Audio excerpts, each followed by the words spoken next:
Hey, it's me, MLB. Here is day 3 of the spoopy one-shots. Here is Pumpkin Carving, Shigaraki ex-female. Listener, enjoy.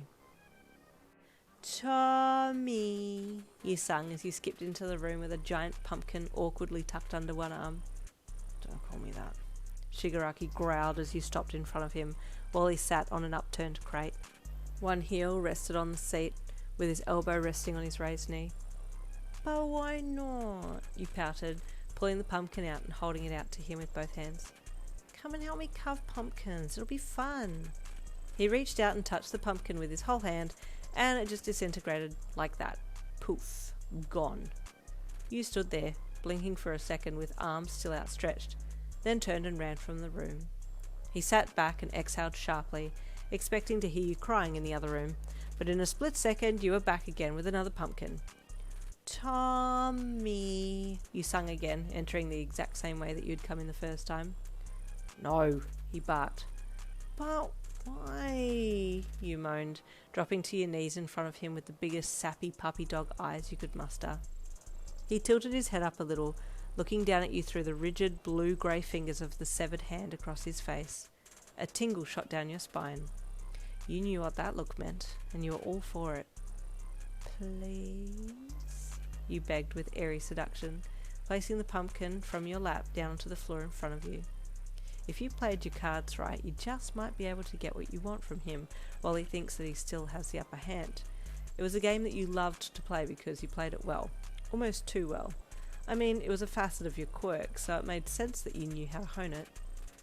He didn't move, so you pushed the pumpkin out in front of you slowly, while keeping your hands on it, and lay down, making sure to arch your back through the maneuver, and then look at him through heavily lidded bedroom eyes as you rolled onto your side on the ground. He lifted his leg off the crate and placed his shoe on the side of your head, adding just enough pressure for you to feel under his control. You let your eyes roll back with bliss and he smirked. Good girl, he uttered lowly. You know who's in charge. Yes, you replied, still maintaining that demure attitude. You reached one warm hand to his ankle and gently traced your fingertips around the ankle bone, still looking up at him and waiting for him to give you permission to move. Come up here, he commanded, lifting his foot off your head and beckoning you with a curled finger to climb up onto his lap. You did so, slowly getting back up onto your knees and then climbing up onto his lap while letting the warm palms of your hands touch all of the places you had conditioned with him.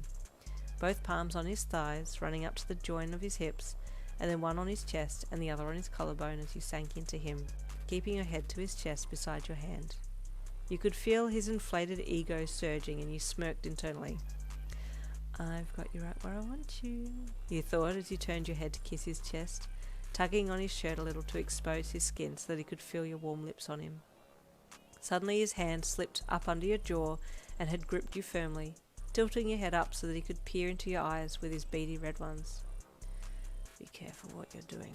I've no problem taking you here and now, and I don't care who walks in, he said lowly, keeping his pinky averted from your delicate skin so that he didn't disintegrate you.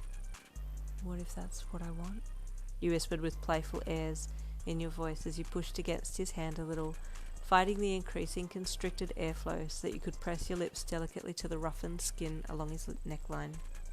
You heard a low sound emit from his lips, and so redoubled your efforts to get him right into the palm of your hand. Further you kissed, just reaching the small exposed parts of his face that were visible under the hand. It disgusted you but intrigued you at the same time, and you hesitated a little light moan as you kissed across to his ear. He still had a firm grip of your throat, and you could feel him squeezing a little more each time you moved, but he didn't stop you completely. What if we play a little game? You asked breathily into his ear. What game? He asked with thinly veiled interest. I'll draw a picture of me, and you point out all the places you want to touch and do whatever you want. You asked teasingly. Go on, he coaxed, letting go of your throat. You giggled with excitement and got off his lap to retrieve the pumpkin at his feet, then got straight back onto his lap and turned so that you were sitting in his lap, facing out and away from him, with the pumpkin between your knees. Okay, you said, getting your sharpest nail and scratching a light line down the skin of the pumpkin, drawing an upside-down triangle-shaped eye. pretend this is my... And you leaned your head back and whispered into his ear, feeling his body react to the word that you had said. Now, what do you want to do with that?